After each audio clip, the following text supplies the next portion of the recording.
For this event, we don't have a choir yet, so we're forming a second choir. So for all who are interested to join, musicians and singers, please let us know.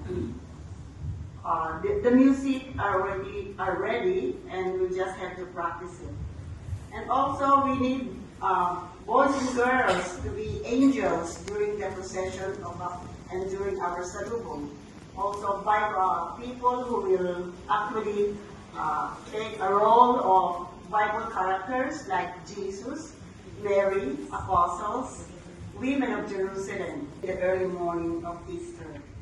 So, kung kayo po ay may panahon at gustong sumali sa ating pagdiriwang, just let us know and we'll put you in.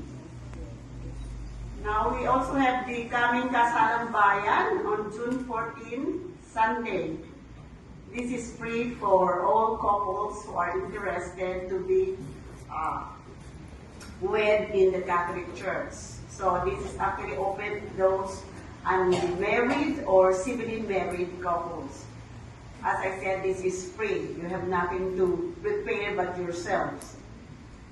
So you can come. Actually, after the Mass and fellowship, at 1:30 p.m. today is the first meeting with Father Rodel of all the couples to discuss.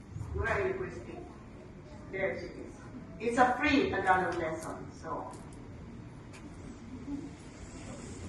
and of course, there's an announcement. There's actually a 1,000 feet rosary going on at Marian Valley, and this is actually happens every second Saturday of every month sa Marian Valley. Ang transportation po ay libre. It's provided for free.